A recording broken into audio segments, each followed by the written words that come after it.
So what we've done is we've now actually been able to find the derivative from first principles. So the first principles meaning the underlying foundations of calculus, from the basics, the ideas of where we started with secants and tangents and limits. So we found the derivative from first principles. And it says the derivative of f at x is the function f prime at x. Remember, we use that notation, where f prime at x can be found by taking the limit as h approaches 0 of f at x plus h minus f at x over h. So before, our slope formula is a plus h over f at a, right? It's f at a plus h minus f at a. That is used to find a specific slope at a specific a value. When I don't want to find a specific slope, I want to find the derivative, I put in an x. And it's x plus h minus f at x. So f prime at x is the derivative. We know that from our little notation here, the little apostrophe. We say f prime at x.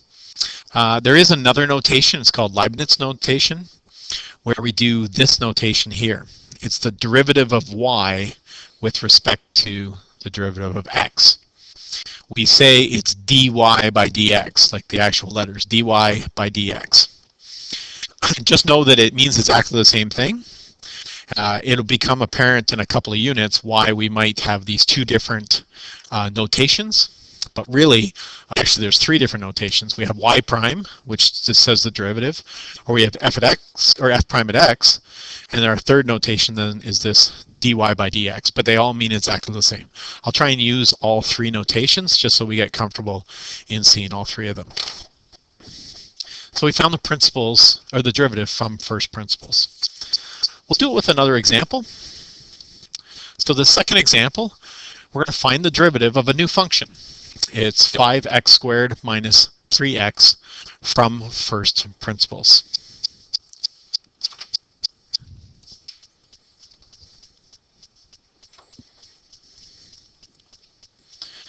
Give you a second to write that down. So we're going to find the derivative of f at x equals 5x squared minus 3x from first principles. So the derivative then is f prime at x.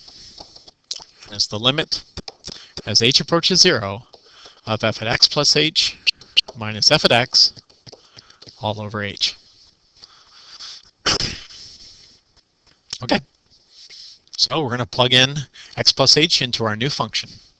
It's 5x squared, so it's going to be x plus h squared minus 3x, so it's going to be 3x plus h.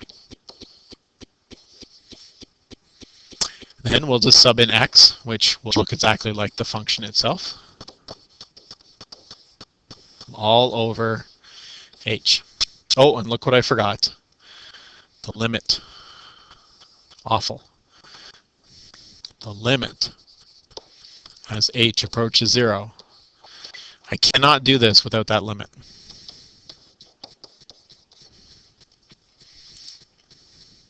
Okay. Now it's just a matter of rainbowing. And really the concept is easy, or like we've been talking about this concept for weeks now, or days. It's the algebraic rigor that's required in calculus here. So we're still going to go x plus h squared. I think I remember a little bit this from last time. It ends up being x squared plus 2xh plus h squared. So I sort of did one step in my head. 5 bracket x squared plus 2xh minus, or plus h squared minus 3x plus h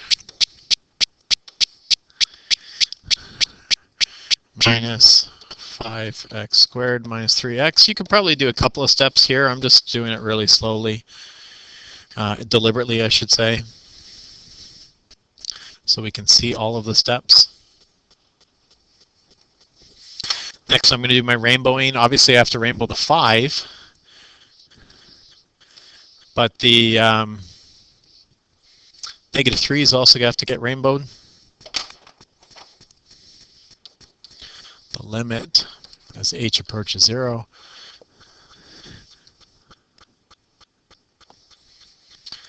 So 5x squared plus 10xy plus 5h squared. I'm going to rainbow this -3, so it's minus 3x minus 3h. And the last step is I'm subtracting this term, or these terms. So each of them has to get subtracted, so it's a minus 5x squared, and it's a minus minus, so that becomes a plus 3x all over h. I could collect like terms, but I'm hoping a whole bunch of stuff cancels. Anything that doesn't have an h should cancel. So let's just check. 5x squared. Yep, there's a negative 5x squared. Good, that's going to cancel. These next two terms have h in it, so what about this? Negative 3x. Yep, there's a plus 3x. And if you had made a mistake and forgot that positive up here, you know, this negative and positive, and you made the mistake there, it wouldn't cancel, and you know that'd be a problem. So you got to make sure that those do indeed cancel. Everything else has an h in it, so I'll leave it alone. But I will divide by h, because the whole point of all the canceling is to allow me to divide everything by h. So this is going to divide by h, this is going to divide by h, there's a 1 and a 1. H squared divided by h is h, and this h is going to divide by h and get a 1. So it'll leave me with 10x plus 5h minus 3. The only thing that's left over. Now, because I'm dividing by h, I've stopped dividing by h, I can actually evaluate it, take the limit, and sub in h equals 0. So 10x plus 5 bracket 0 minus 3, and I get my derivative is 10x minus 3.